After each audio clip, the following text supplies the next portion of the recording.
Yeah, let's start.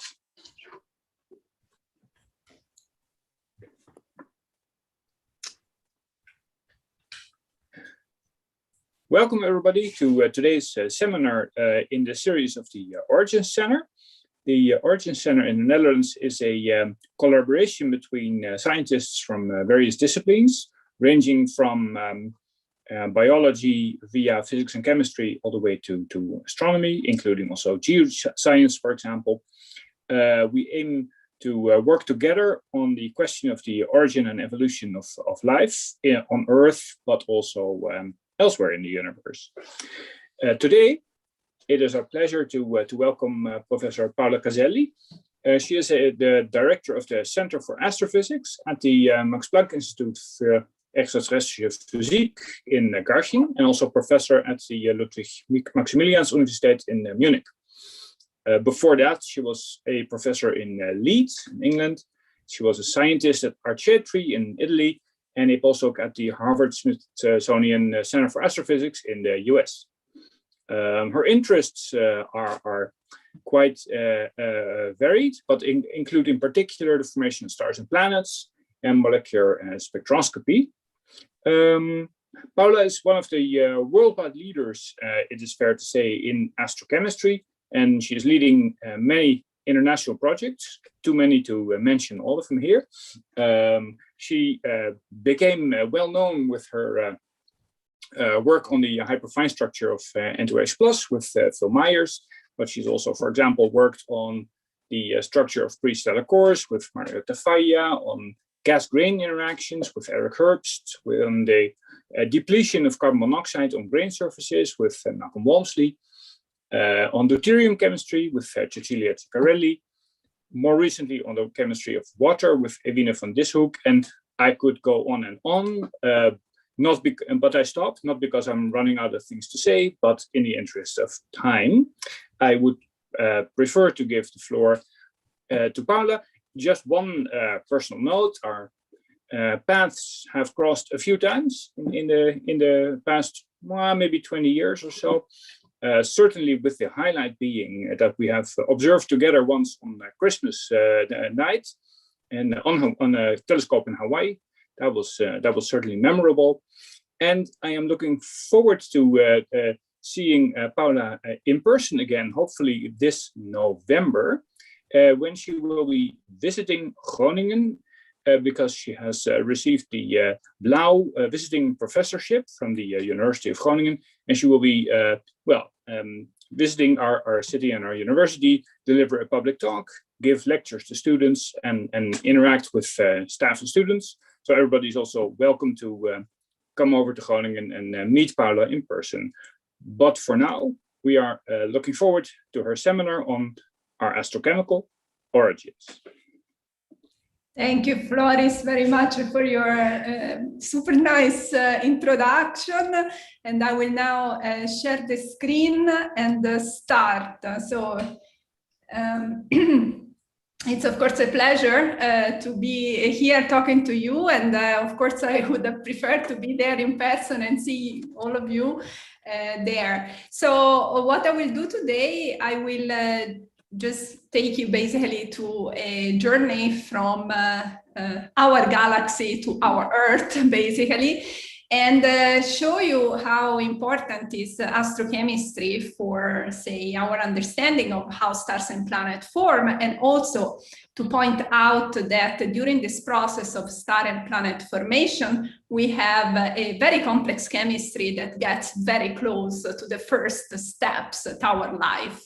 So I will arrive there, try to go there. So in this first slide here, there is basically an overview of what I will show. So we will go from these large molecular clouds that are in our galaxy where stars form, and then we will zoom in some parts of these clouds. And we will see that every time we zoom in, we need a specific molecule that is actually giving us information about the physical conditions and the motions within this region, so we can actually build up a model of how stars and planets form.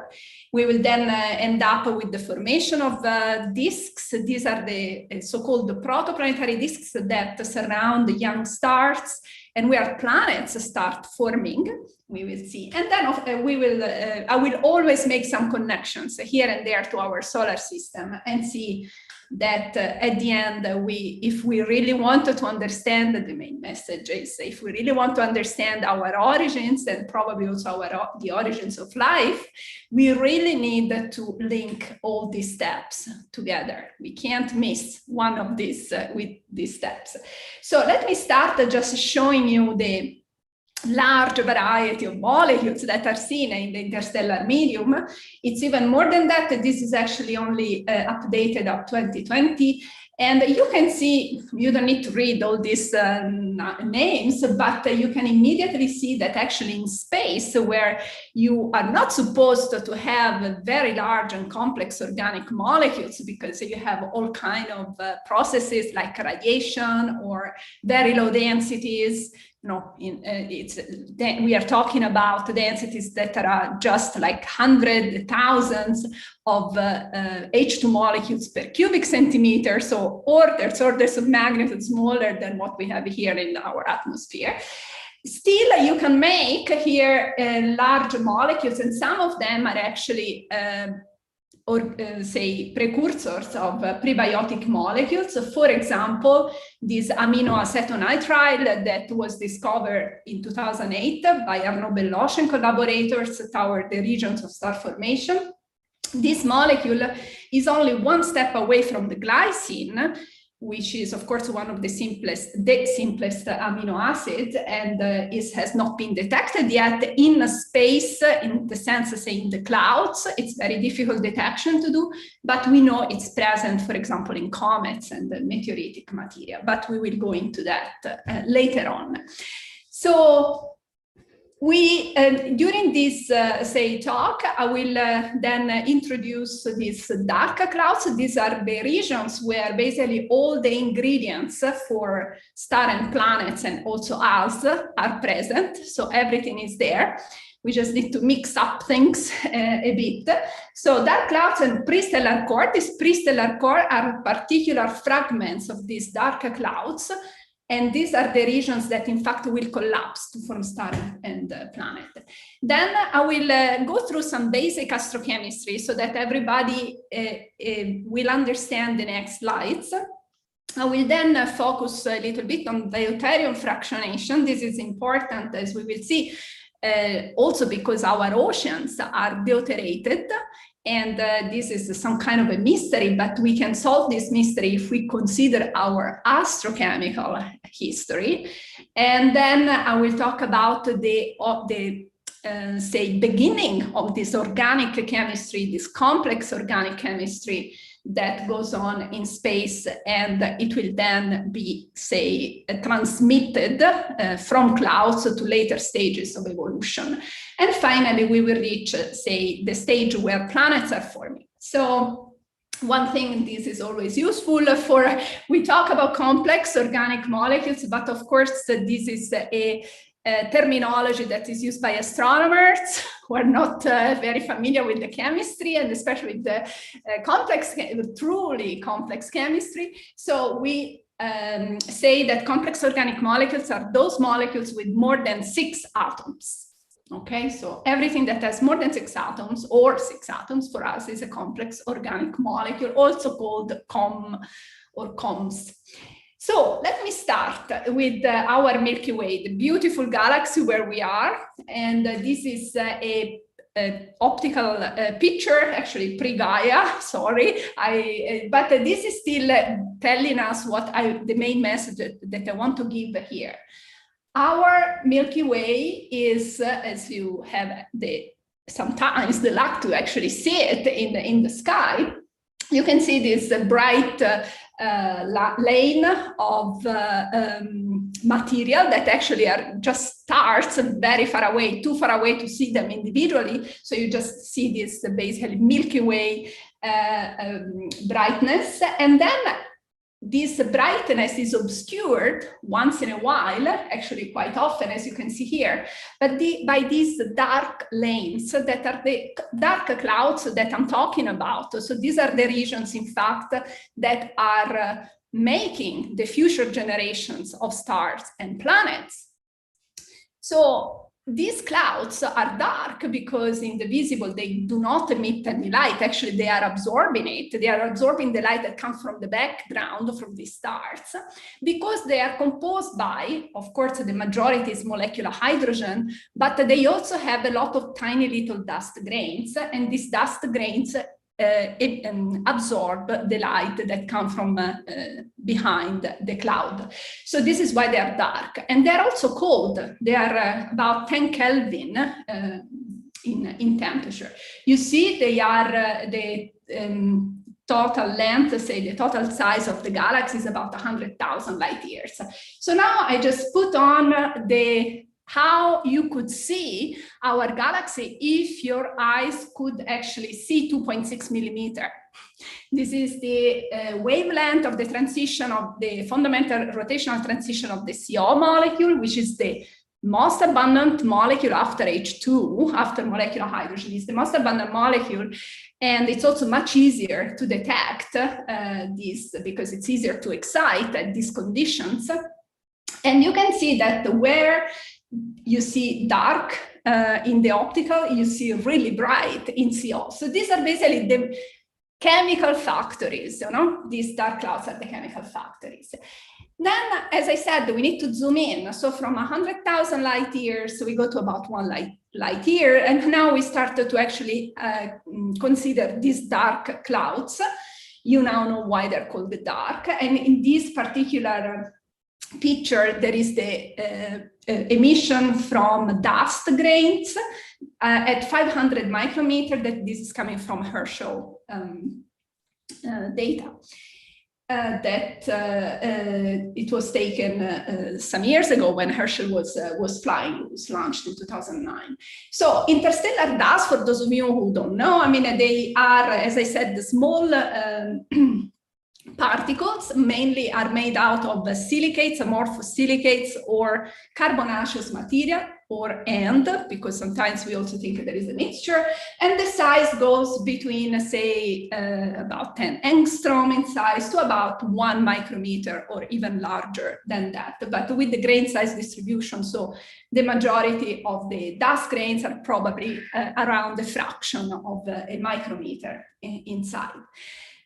We need to zoom in even more if we wanted to actually go close to where stars are forming. So within these dark clouds, we see bright spots, like in this case, you see this bright spot at 500 micrometer. This is basically the peak frequency, close to the peak frequency where dust grains at 10 Kelvin emit. And we see that there is actually a center here of emission, and the center of emission is, in fact, the peak of the so-called pre-stellar core. The pre-stellar core that now I'm zooming in, so now I'm not using light years anymore. I'm going to use astronomical units. So you have about 60,000 astronomical units in 1 light year, if you want to do a little conversion. But this is the bar, so this is 5,000 astronomical units. So you can see here that in the millimeter continuum, again, dust emitting, we have a very specific, say, we call it core. It's a fragment of a dark cloud. And there is a very specific bright peak in the center. This is, we call it the deuteration zone. It will appear, say, the reason why is this will appear soon. And then we have also the so-called dark cloud zone, where actually we can use here molecule like related to CO, like HCO plus, and for formaldehyde and things like that. The central density now at the peak of this pre-stellar core is about 10 to the 6 per H2 molecule per cubic centimeter. So we are getting actually denser compared to the average density of these dark clouds. So that, as I said, is more like 10 to the 3 or 10, let's say around a few times 10 to the 3 per cubic centimeter.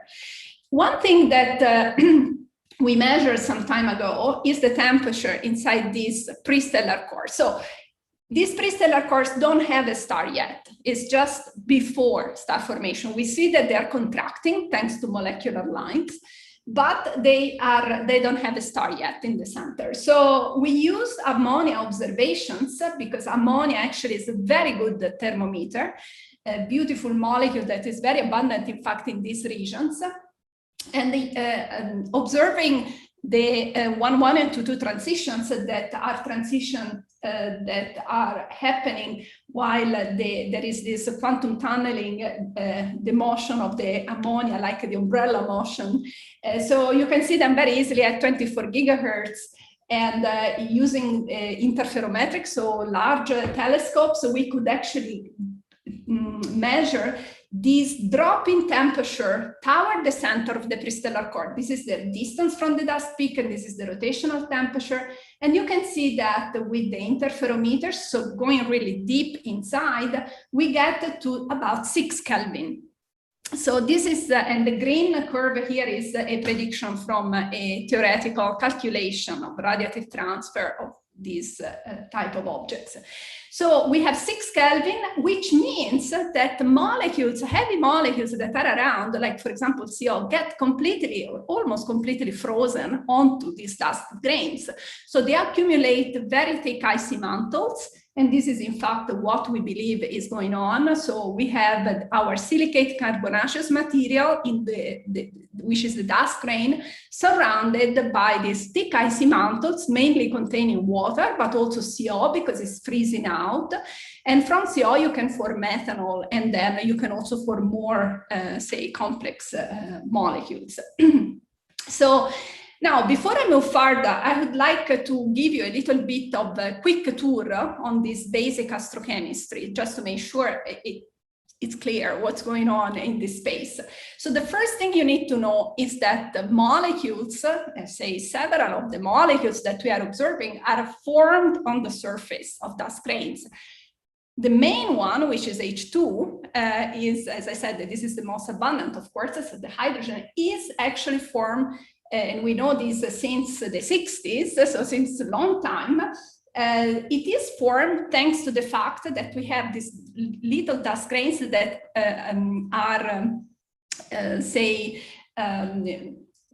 can be considered as catalytic surfaces where hydrogen atoms land. They move very fast.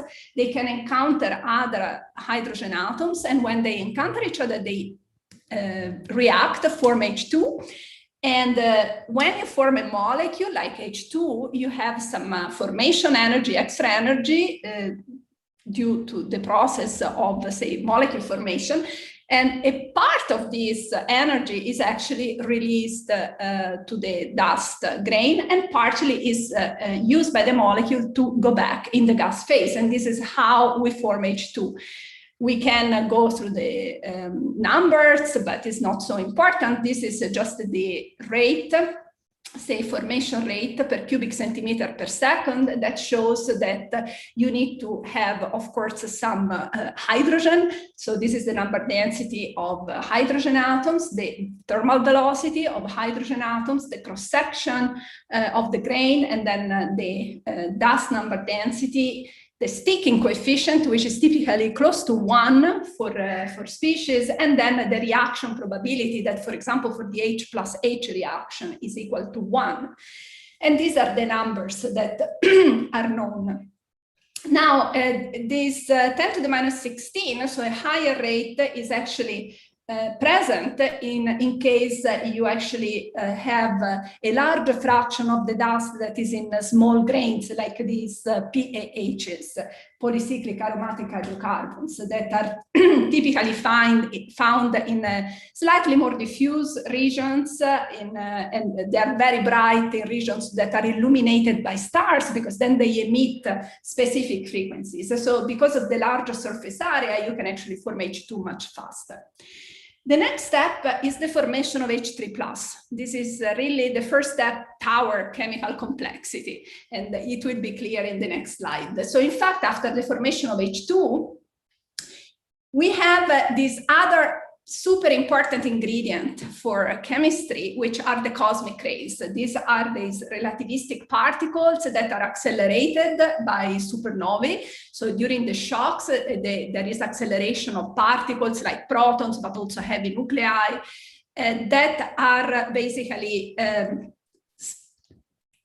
distributed in all our galaxy, and what they do, they mainly ionize H2 molecules. So they initiating a fast route, in fact, toward complex molecules, as we will see. So H2 plus cosmic rays, 97% of the time. So if you have an H2 that is hit by, for example, a cosmic ray, a proton accelerated, you get H2 plus, and then the electron, and of course the cosmic ray. So after the H2 plus is formed, and if the cloud is has a significant fraction of hydrogen in a molecular form, it will, the H2 plus will very fastly react with another H2 molecule. So this reaction is very fast. So if you have a larger fraction of hydrogen in H2, this will proceed soon after the ionization of the molecular hydrogen. And this will produce H3 plus, which is this triangle here. So this is an H2 molecule with a loosely bound proton.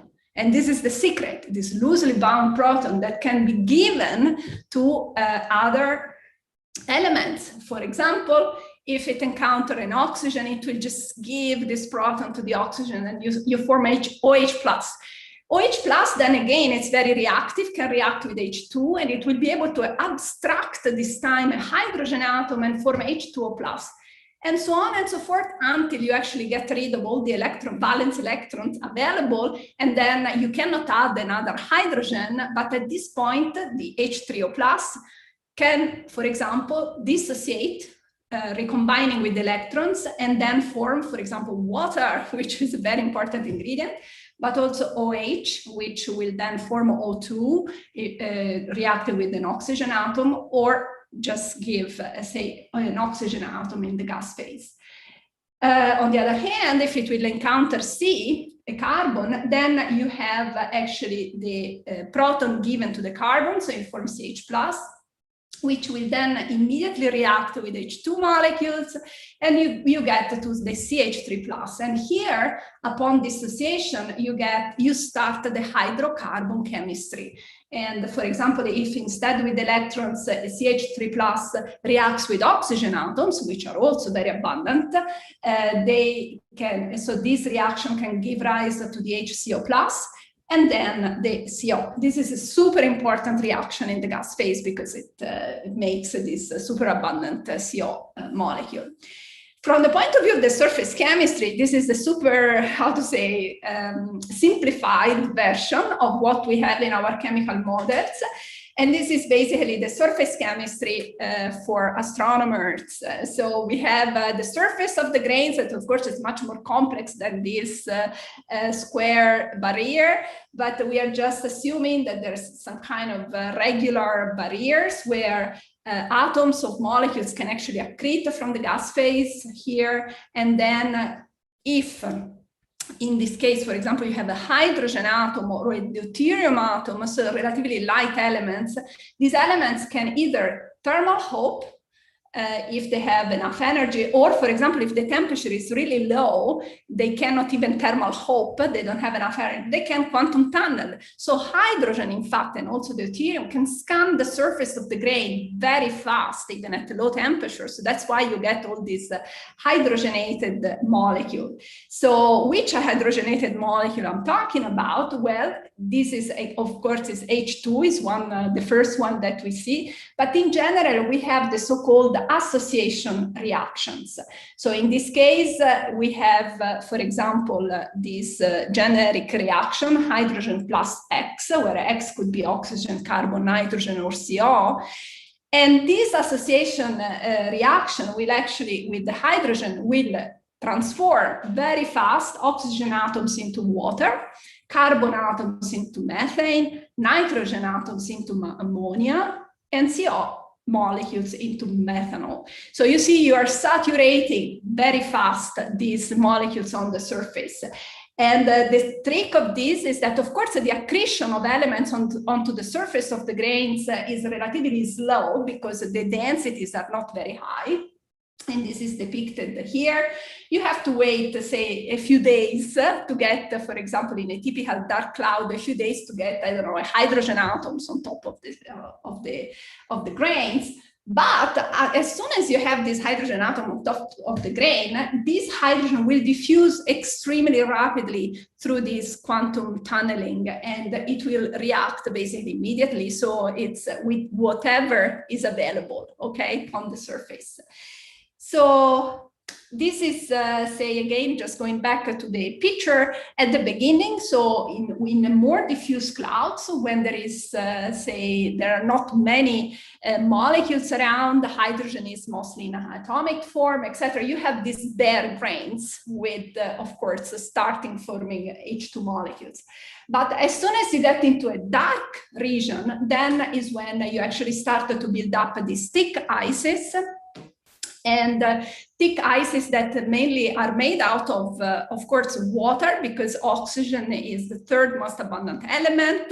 So you have a lot of oxygen atoms, say, landing on the surface to be transformed into water.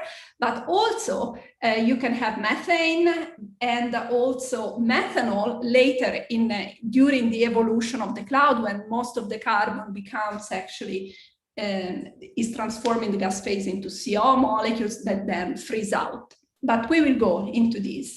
So I just wanted to say a few words about going back to this picture here. So I put here UV irradiation, and this could be a little bit confusing because I told you that inside these dark clouds, there are no photons, so they are dark. The dust has already, say, absorbed all the interstellar radiation field and so inside there is not much UV photons, but actually cosmic rays are able to produce also a very tenuous UV field in this dark cloud. And they do that by exciting H2 molecules, which then fluoresce back. So they produce this UV field that is about 10,000 times less intense than in the interstellar medium, but still can provide some energy, say, to the molecules, break some bonds, photodesorb, do some chemistry. And in fact, this is what we saw in 2012 when we used again a beautiful Herschel satellite. And this actually also Flores was involved here. And we detected the water vapor in one of these prestellar cores. And this was a very important, how to say, observation, because water was supposed to be mainly in ice form. We couldn't think how this water could actually be in the gas phase in this cold environment. But actually, thanks to cosmic rays, a little fraction of the water was actually able to photodesorb and go back in the gas phase. And this was produced by, say, our models. So the interesting number here, of course, because this is a very complex, say, relatively complex profile, because we see emission and absorption. Astronomers call this an inverse P-Cygni profile that tells us that the material is contracting. So you have to think that in this, just before a star is formed, you have this water that is flowing toward the center where the stars and planets will form. What we found is that the total mass of water vapor is very tiny, only a fraction, say 0.5 Earth masses in the whole core, which is about 8 solar masses inside. But if you look at the amount of ice that we deduced from our model, water ice, you see that just before the formation of the star, we get close to 3 Jupiter masses just there. So, you know, some of this water will actually end up in the protoplanetary disk and then in the future planet. So cosmic rays are really important for, say, in this case for water ice desorption, but also for the chemistry. So going a bit more, say, recent work, this is a nice, say, pictorial view of what is actually happening if you can get close to a dust grain with the ice mantle, like in this case. So you have this ice mantle made mostly, as I said, by water, but also many other molecules. And if you have, for example, a proton, cosmic ray proton, this will penetrate through, just go through the ice and start to produce secondary electrons, which will then dissociate some of the molecules and start an active chemistry that it's actually very interesting because it can also produce more complex organics even in this very cold environment. One thing that was found that by Chris Schingledecker, this is about the sulfur, which is also a very important element also for life. But it's one of these big mystery in astronomy, because at some point we see sulfur all in the gas phase in diffuse clouds, and as soon as you get in dark clouds, it's gone. You don't really know where it is. We just see a small fraction of the sulfur in some trace molecules like CS, etc. So where is the sulfur? And what Chris found using this radiation chemistry, so taking into account these protons, cosmic rays protons that penetrate into the ice, is that most of the sulfur ice that is in form of H2S, similar to H2O, to the water, is actually broken down, and it tends to form allotropes, so these chains of sulfur, and in particular S8, which is the end point of these allotropes, or say the most stable form, which we also find in Earth. This is very common form of sulfur. Every time you find a yellow rock, this is S8. And these can be easily formed on the surface with this radiation chemistry. This is the abundance of species. These are the various allotropes in different color. And this is when you use radiation chemistry. So the sulfur abundance is actually 1.7 times 10 to the minus 5 cosmic abundance with respect to hydrogen. So you see that the large fraction of sulfur can actually end up in these large chains that cannot be seen because they do not emit in the infrared.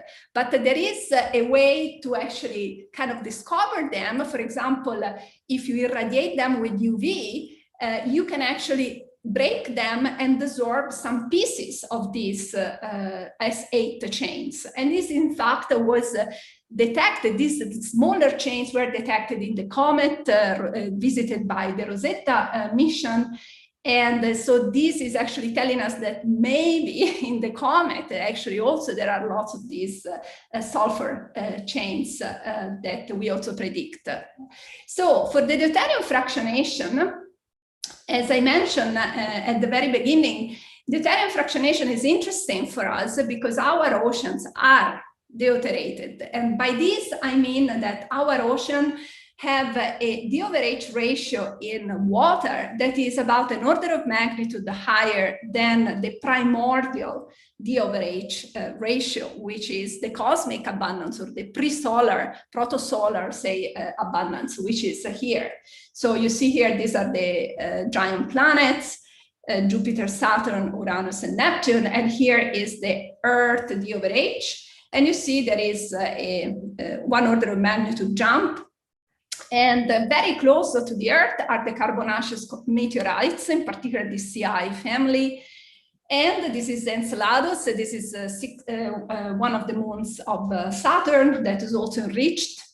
And then here we have comets. Comets that birthed from the Oort cloud, so from the outer part of the solar system. And the Jupiter family, these are the comets that come from the so-called Kuiper belt. So this is the belt of icy objects where also Pluto, in fact, resides.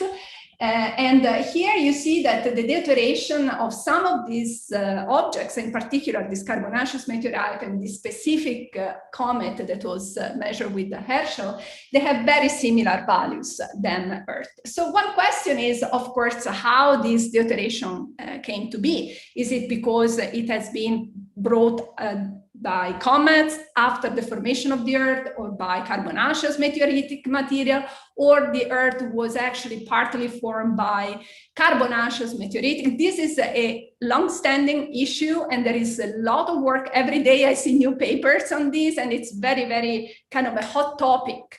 And this is, of course, important for the composition of our planet. So we need to actually focus on this. So it's great. However, one thing that is very interesting is that if you start from the, say, cloud, form the disk, and then say try to understand how this deuteration is can be formed.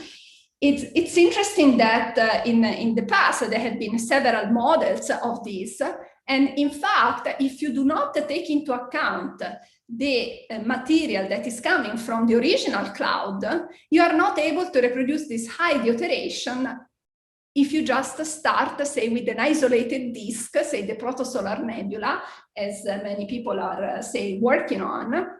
So this paper by Ilse Klebs and collaborators actually demonstrated very clearly that to reproduce what we observe in our solar system for the HDO over H2O ratio, we really need this cold ice that is coming from the pre-stellar cloud. Otherwise, there is no way they could actually reproduce these high values.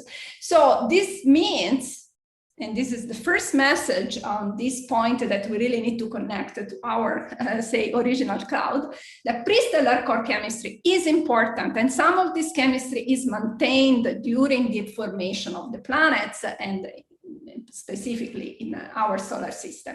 So we need to understand how this deuteration is coming about. So we go back, you see, I did this because now you know how H3 plus is formed in the interstellar medium. So in a molecular cloud, H3 plus can also interact with HD. So the deuterium is supposed to be mainly in HD form in molecular clouds, like H is in H2 form. So once H3 plus is reacting or meeting with HD, it will form H2D plus. And this reaction is exothermic, so which means that in these cold environments, it's very hard to go back, say, to go from right to left and reform H3 plus. So with the time, you actually accumulate the H2D plus. Also, and this was demonstrated in 1984 by Dalgarno and Lepp, the ratio between H2D plus and H3 plus increases even more than just considering this reaction here if neutral molecules that destroy them decrease.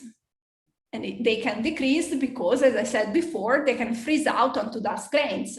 And this is demonstrated here in this very simple scheme. So you have H3 plus and H2D plus, and then CO, which is one of the main destruction partners, which can form HCO plus here, and here can form also HCO plus, but also DCO plus. So if you have CO freeze out, you have, of course, a lower destruction rate of these two molecular ions, and a higher H2D plus formation rate, because now this will proceed faster because you have more H3 plus. So the sum of the two gives you this large H2D plus over H3 plus ratio. And this is important because now you can accumulate this molecular ion that can actually give the deuterium instead of the proton to other species and start to accumulate this deuteration. This is, in fact, the work that Flores was talking about. So at the Christmas, one of our Christmas we spent in Hawaii, which sounds great, but we were very high up in the mountain, and actually we couldn't really celebrate Christmas because we had to do observations. But this was actually very rewarding because, in fact, we observed this H2D plus ortho H2D plus molecular ion in a pre-stellar core, finding that indeed this is a strong line, much stronger than we thought, because in fact in our models, chemical models, we didn't even include the doubly deuterated species because we thought that their abundance was negligible. But in fact, we had to do that to reproduce the intensity of this line. So this is the Caltech sub-millimeter observatory that unfortunately is not operative anymore, but is the observatory that we used at that time. So in fact, this reaction between H3 plus and HD can actually proceed to the right here, even further. So H2D plus can also react with HD and form D2H plus, which can also react with HD, and finally arrive at D3 plus. You can make this molecule. We didn't observe this yet because this is very difficult. It's only observable around 5 micron. And so you need special conditions, which we have not yet been able to actually detect, but we have detected H2D plus, D2H plus. And the interesting thing about, and I should actually mention the 2 telescopes that we have mainly used. So after CSO, we use the APEX, which is on the Atacama Desert next to the ALMA big observatory at 5,000 meters above the sea level. Or Sophia, so you have to fly on this plane and go beyond the clouds, say, because then you have enough clear, say, transmission to actually being able to detect these molecular ions that are at high frequency. The important message here of this plot here is that these molecular ions are very important to deuterate the species, and I already mentioned that. So, for example, you can make DCO+, but you can also make deuterated ammonia, which is also very well seen. You can also deuterate molecular nitrogen, and in fact, we see N2D plus almost everywhere in these cold regions. On the other hand, so this, of course, it happened when they encounter N2, or they encounter CO, or they encounter ammonia. However, they can also dissociate, recombine with electron. We call it dissociative recombination. And this dissociative recombination produces deuterium atoms. So in the gas phase, in these very super cold regions, you have a D/H ratio that is very much larger compared to the cosmic D/H, which is 10 to the minus 5. In our model, we get to as high as 0.3, 0.4 D/H ratio. So in this case, you have deuterium atoms and hydrogen atoms. So there is a competition between the two, and you can form a lot of, for example, deuterated water, deuterated formaldehyde, deuterated methanol on the surface. Now, this is interesting again, from the point of view of linking, say, these star-forming regions and our solar system. When we look at the deuteration of various species, and okay, here there is a list of literature, and this is actually coming from a relatively old review that I did with Cecilia Ceccarelli, 2012.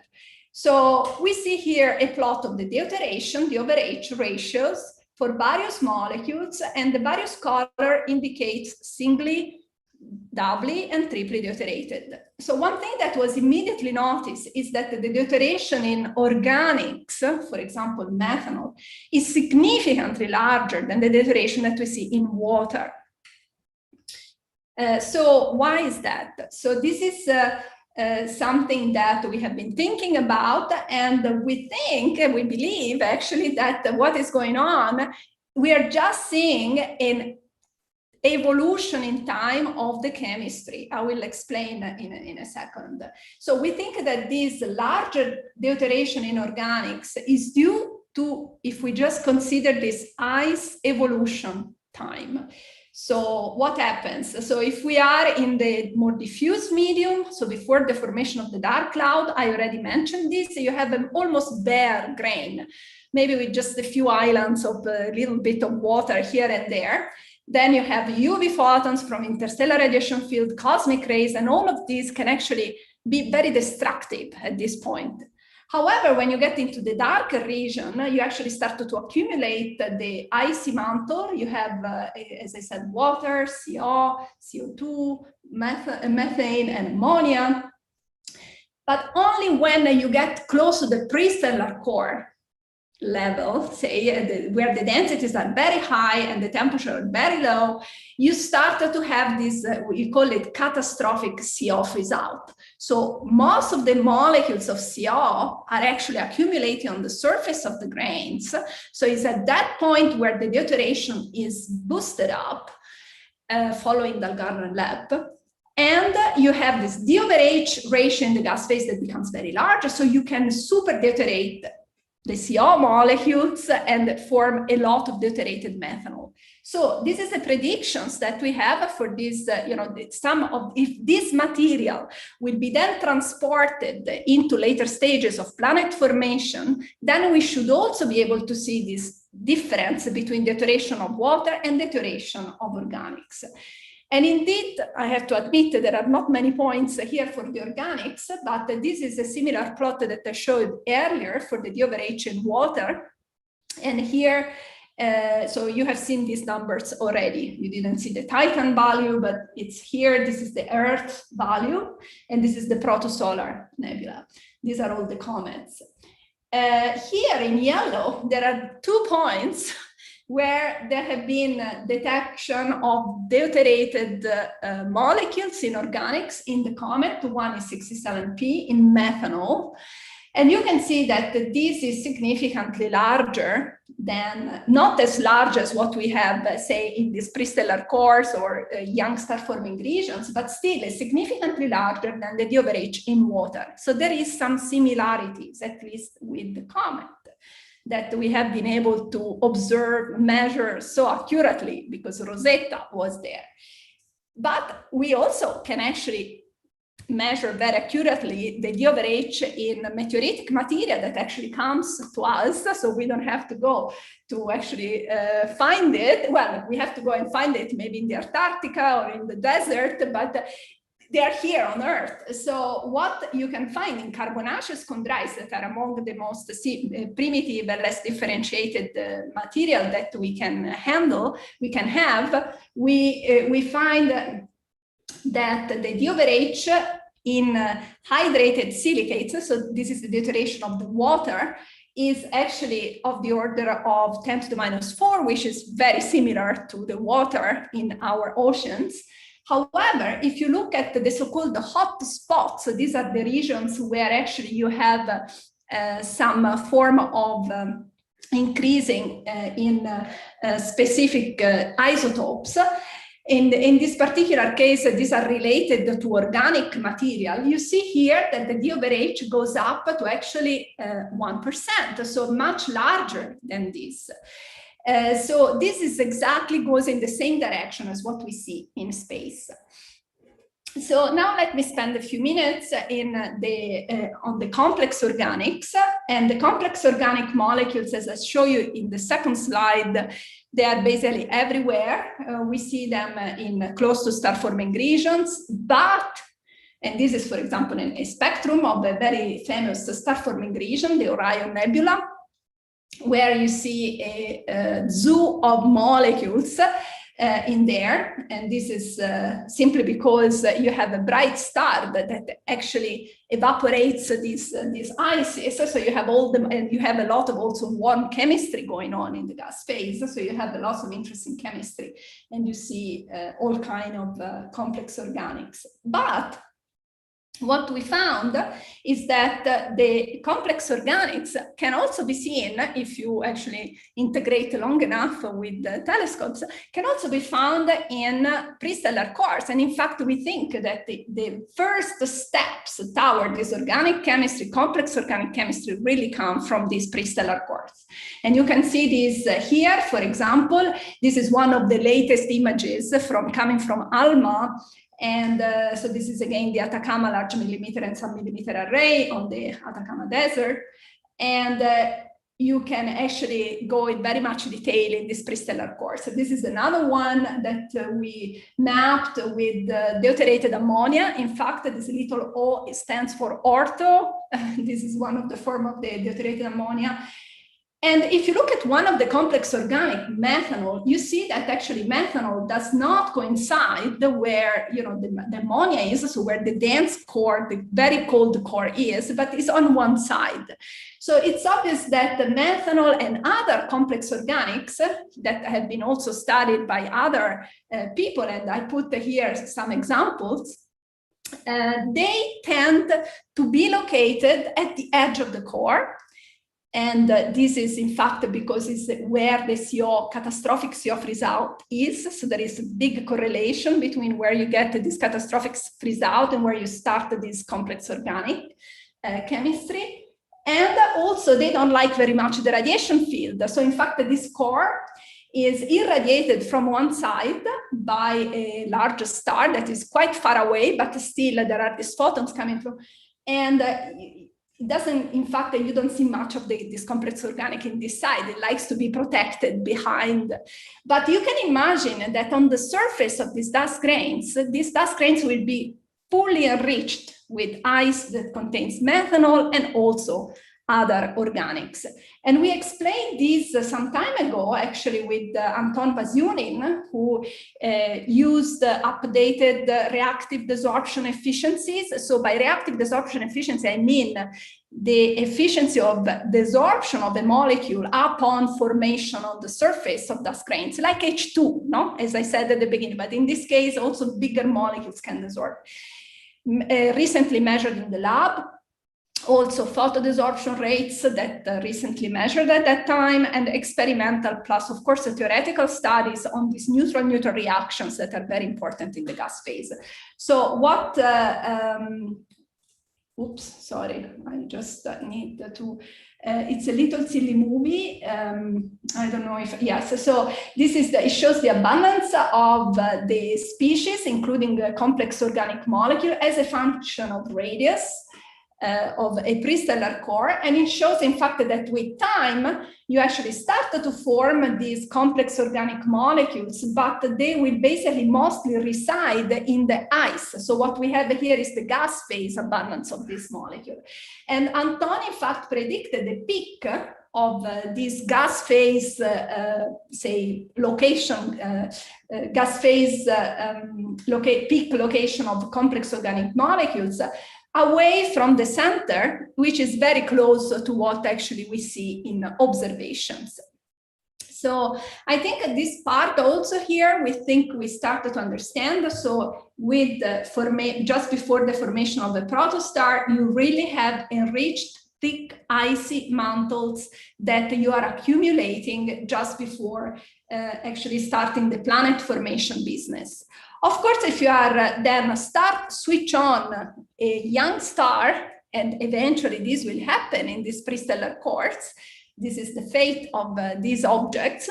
So nearby this protostar, what you have a lot of energetic processes, and of course you can destroy at least partially or even totally these ices if they are too close to the protostar, or for example along outflows, because here you have shocks that can also destroy the ice. So some of them are destroyed.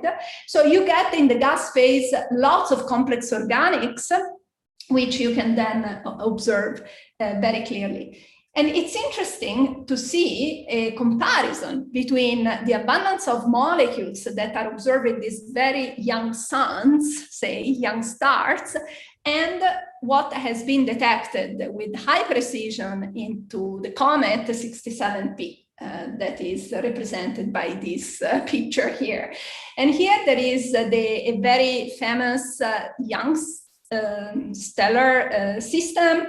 Is actually here multiple system and very young, and that has been studied with ALMA by this larger project that is the Protostellar Interferometric Line Survey. That is a larger project. So they found a lot of complex organics, and so if you put the abundance with respect to methanol of all these molecules here for young stellar object in this side, and the abundance of the same molecule with respect to methanol for the comet, you actually see a pretty good correlation between the two. Now you have to think that we are talking about objects that are very far in time, okay? So we have here a comet in a very mature solar system with an object that have not yet started to form planets, most likely. So it's a very different thing, but we see this super nice correlation, which in fact, this is just a quote from the authors that say the volatile composition of cometesimal and planetesimal is partially inherited from the pre- and protostellar phases of evolution. Otherwise, it's very hard to understand why you get this nice correlation. Another nice correlation actually between star-forming regions and the comet was the PO. This was a very interesting paper led by Victor Revilla. And in fact, here, again, it was found that this good correlation between the two, because PO was also found to be abundant in the comet, and as well as in star-forming regions. I see Floris on. I mean, do I have still 10 minutes or it's almost over? Well, we're getting close to 5 o'clock, I think. So. Okay, because in my clock I still have 10 minutes, but maybe because I started late, so it's okay. So I will speed up a little bit here, and I don't have many more slides. Just what time is it? Yes, I lost track of the time. You're right, it's almost 5. So now let me just go then quickly to the formation of this protoplanetary disk. Just to show this was the prestellar core, and then at some point you have say protostar forming. I think I will skip a few slides here just for the sake of time. So this was just to show that actually during the formation of the disk, it's very important to actually consider astrochemistry and microphysics. In fact, if you don't get rid of these very small grains, you are not going to form disks. So I will go here very fast. But this is interesting because these small grains, basically where they will go? They will go on top of larger grains. And if most of them are these PAHs, they may be the precursors of organic matter that is seen in primitive meteorites, in particular the insoluble organic matter that has a very complex structure like this one here, unlike the soluble organic matter that is mainly made by, say, amino acids. So this part here is new stuff. I will just say that observationally, we recently found evidence that even after the formation of a protoplanetary disk, you keep accreting material from the cloud through large, say, funnels, or say streamers, we call them, that keep accreting the material, and this of course affects the chemical evolution of these disks. So protoplanetary disk, this is again just for those of you who are not very familiar. So once you form a protoplanetary disk, you have a structure that in some regions resemble very much the prestellar core, and you have to think that all the material that have formed the protoplanetary disk come from this prestellar cores. And you have, of course, ice in the mid-plane where it's very cold, and you start to have a higher temperature toward the upper atmospheres. So here I will skip this part. It's not super important, but still give you an idea of these streamers of material that, so these are all new results, just to advertise a little bit, say, our new work. That shows the streamers of material that keep accreting even at later stages of evolution for a protoplanetary disk. So let me just go then to the final 2 slides that I wanted to just link to the origins. So of course, during the assemblage of planets, we know that something is happening, because when we look at the primitive material in our solar system, we see that this material is very much enriched with the prebiotic molecules. Like, for example, in the Murchison meteorites, we found more than 200 amino acids, plus fatty acids and nucleobases. So you have all the ingredients to actually build up a maybe biotic species. And think that only 20 amino acids are used in life. So this means that you have a very large variety that probably, depending on where this rock will land, can actually adapt in forming different type of complex chemistry. And this is my last slide, showing basically that this is indeed a theoretical work that was done by people in Canada and also Thomas Henning in Heidelberg, showing in fact that if you take into account this prebiotic material found in meteoritic material, you can actually make very complex structures and end up with RNA polymers basically soon after the formation of the Earth. So this is what is linking us with the rest of the community, and in particular here I mentioned the Origin Excellence Cluster that is in Munich, and if, of course, as you are doing in the Netherlands, we are trying, say, to put together astronomers with biophysicists to try to understand these first steps toward life. So I stop here, and if there are questions, I'll be happy to answer. Many thanks, Paola. That was a great talk. Thank you very much. This is a good moment, I suppose, for questions. If anybody has a question, you can raise your hand or just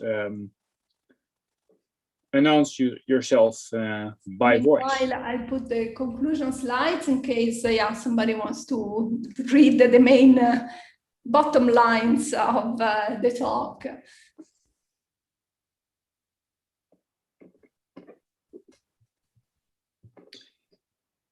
Maybe while people are thinking about good questions to ask. There is one. I see somebody. I cannot read the name, but I'm Yana. Hi. Yana. Great talk, and I really enjoyed it. I wanted to ask that you said that these complex organic molecules can get into the gas phase at the outer regions of molecular clouds. Did I get it right? So the outer regions of these prestellar cores, yes. Not because the prestellar cores are actually formed inside dark clouds, so they are already, say, protected from the interstellar radiation field.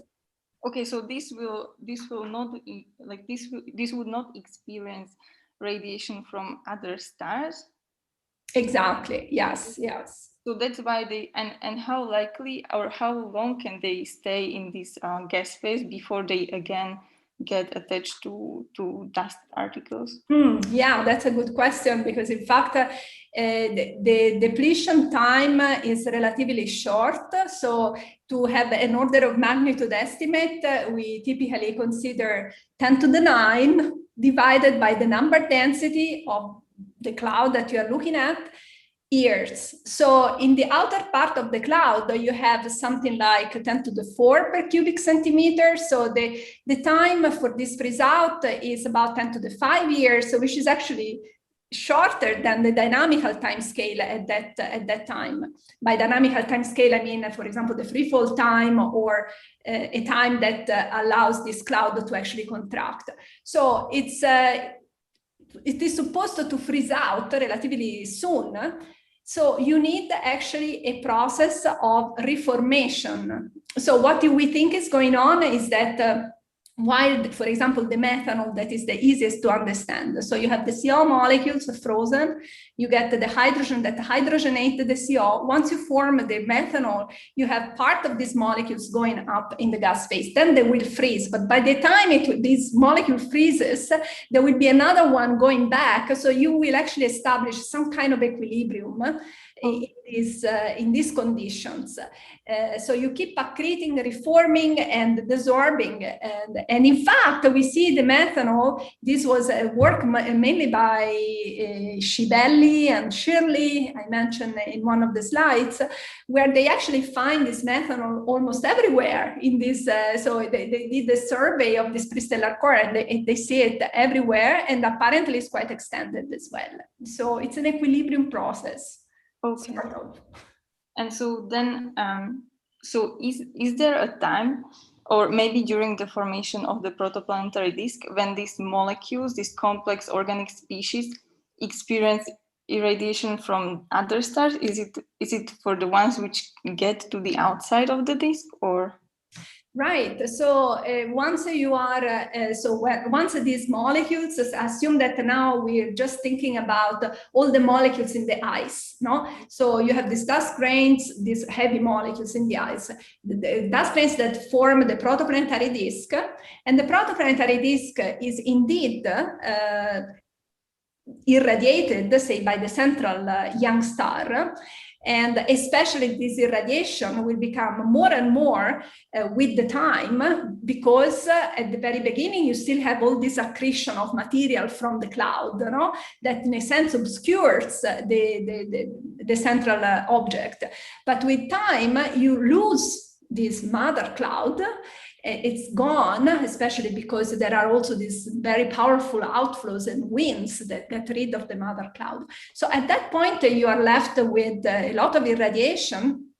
And in fact, also not just UV photons, but also X-rays.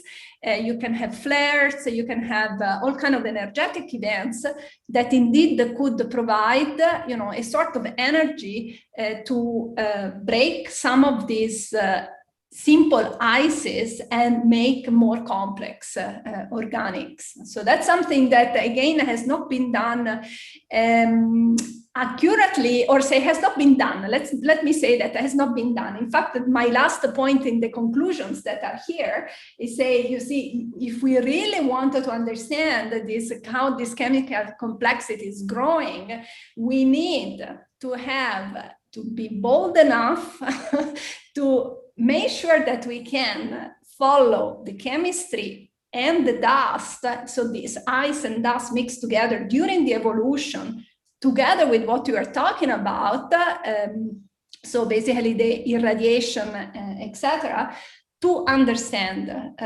the composition of these planetesimals that form terrestrial planets like ours, and also the composition of this primitive material that we see in our solar system. Okay. And so in this last stage, would there be also complex organic species in the gas phase, or they would be only in the ice? Right. So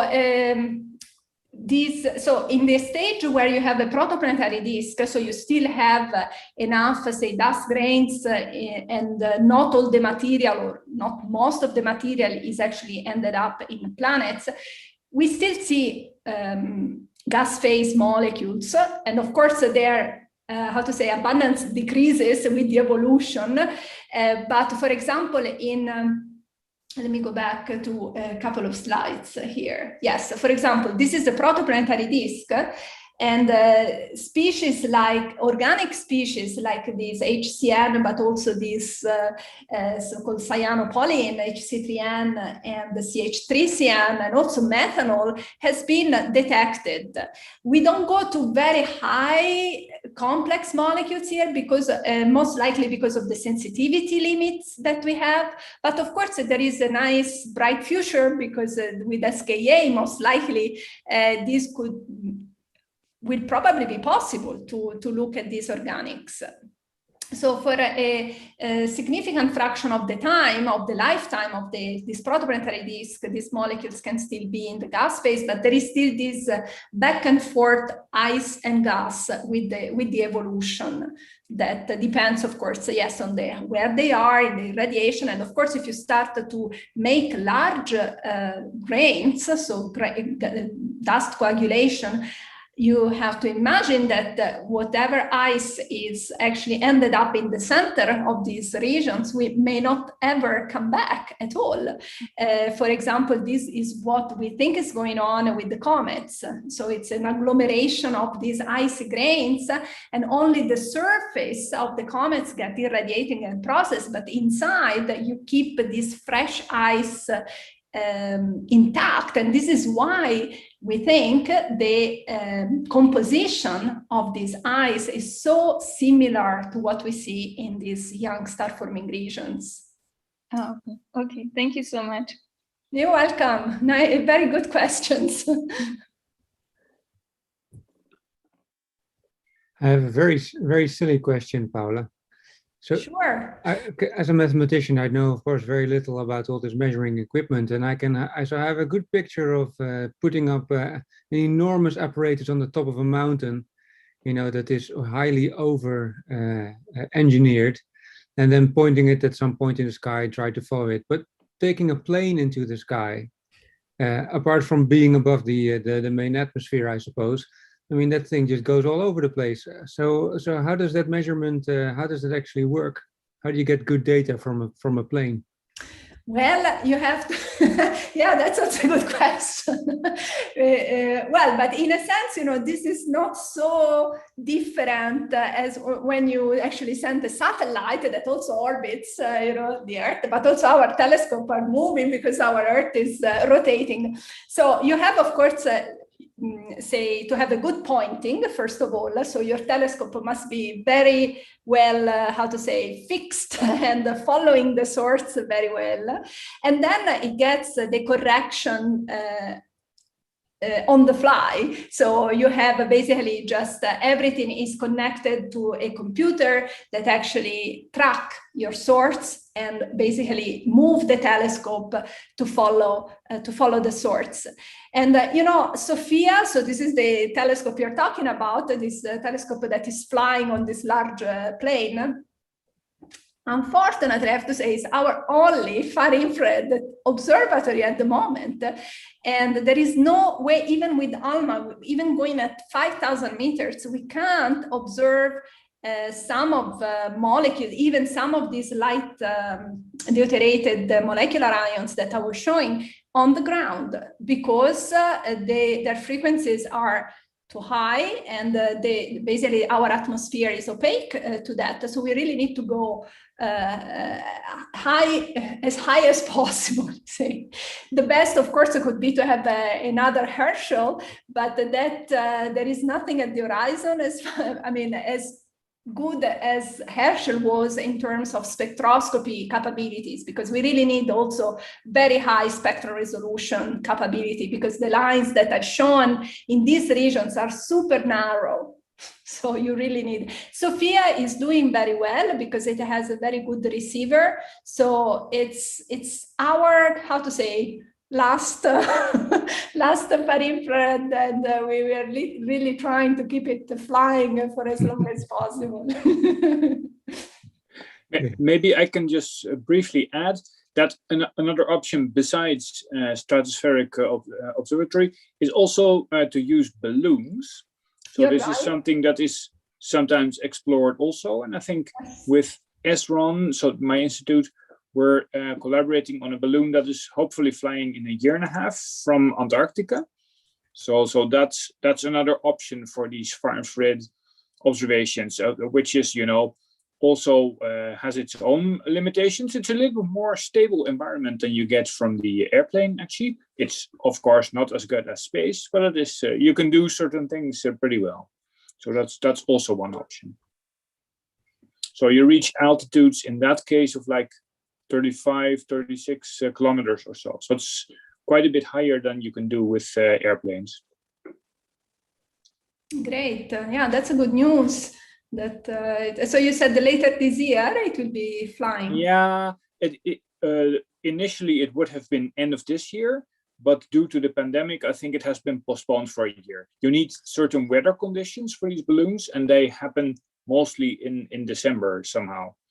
So, yeah, because it's once it's up the balloon, it's fine. But the trick is that you need very calm weather for the launch. Otherwise, it flies into you don't know where. So the launch is very tricky. It's yes. And you can you get it back safely? Say to yeah, that it I don't think it's guaranteed, but it is possible. It has sometimes you do, because there is this well, they call it the vortex. So it's kind of a wind that just goes around in a circle more or less over Antarctica. So on the time scale of like a few weeks, you have like a big circular orbit, and then well, once you run out, for example, of helium or other coolant, you let your balloon descend back, and it is in principle possible to recover the payload. Yes, that's great. Yeah. Well, good luck with that. Yeah, it's certainly very exciting to try these things. And definitely much less expensive than a satellite. Yeah. Yes, great. No, that's fantastic.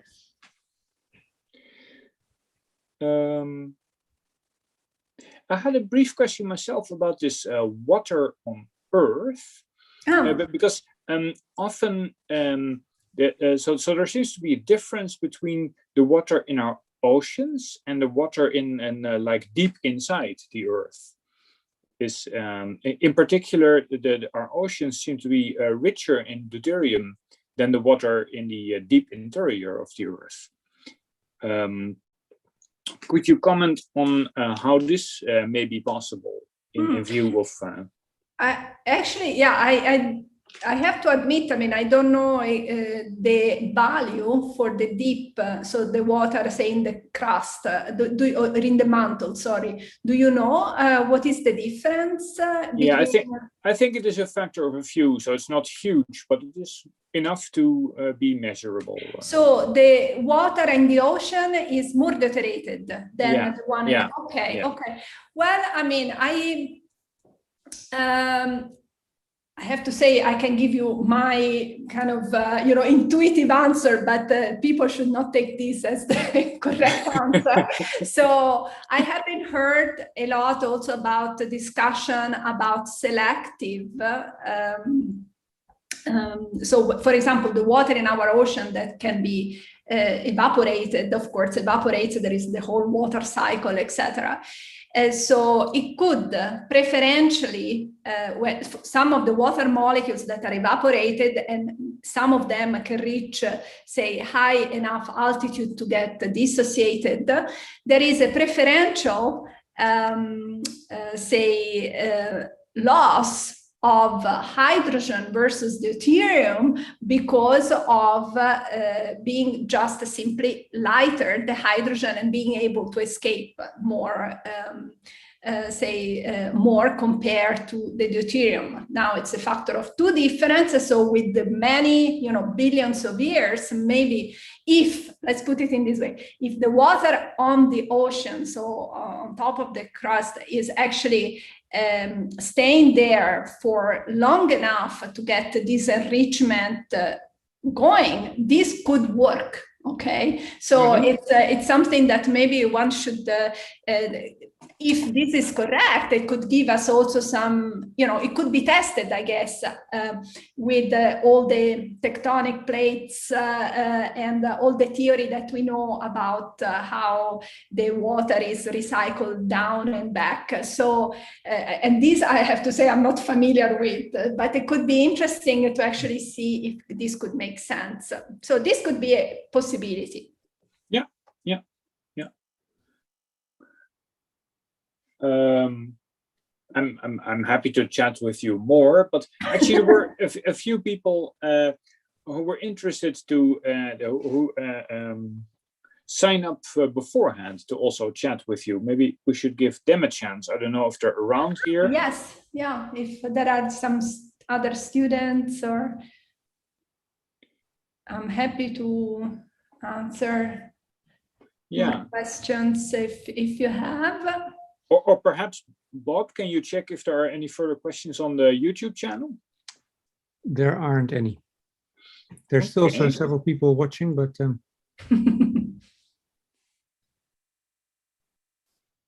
okay, I hope this means that it was clear. Yeah, or that they're not sleeping there behind in the YouTube. But anyway, so yeah, please go ahead. Don't be shy. Hello, Paola. Hello. Nice to meet you. Nice to meet you. Joan Grimaud from APC Microbiome here. Thank you very much for this very interesting talk. I'm not a specialist at all of chemistry, so astrobiology. So my question is a little bit maybe silly, but do you have some project about chemical on Mars, for example, the appearance of organic compounds on other planets in the solar systems? Because you talked about other systems, but yes, so unfortunately not. So not, I'm not working on directly on, for example, one could do some studies based on the meteoritic material that actually come to Earth. So we have some, I shouldn't say we, because I don't have this. I have colleagues also in Munich who are working on meteoritic material.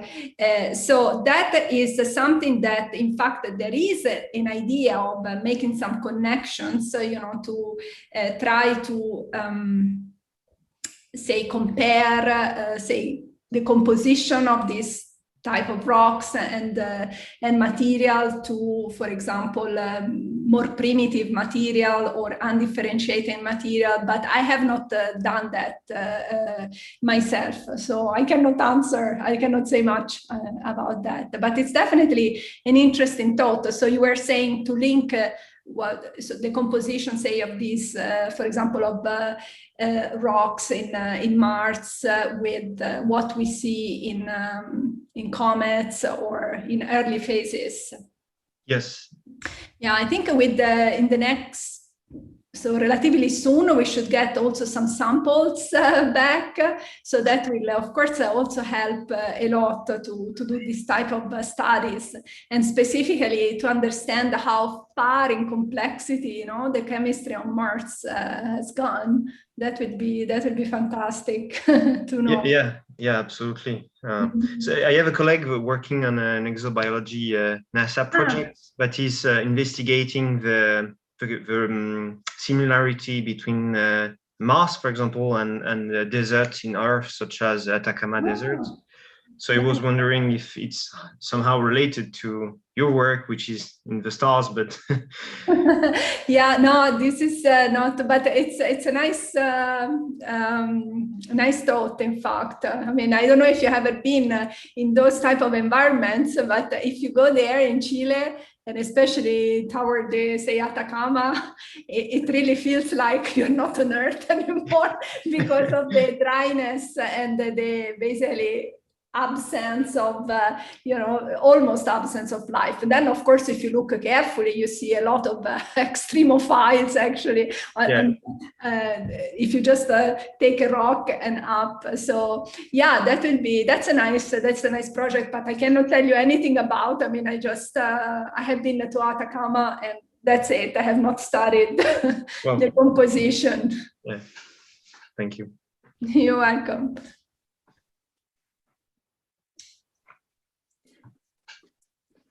All right, we have time perhaps for one final question from anyone in the audience.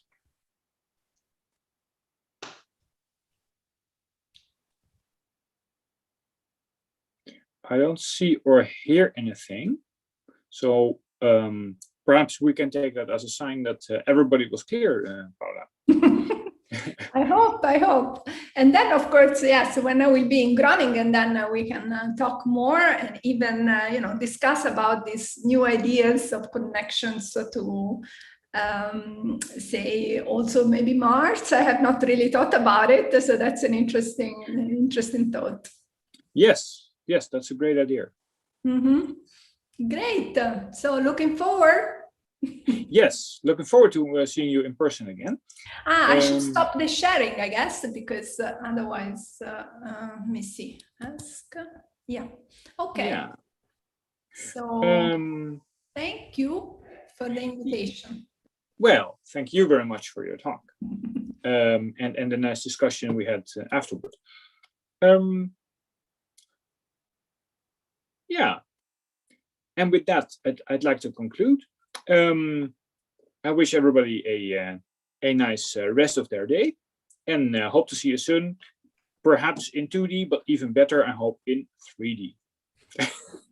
Yeah. Bye everybody. Bye. Ciao, ciao. Bob? Bob? Ja, ik zit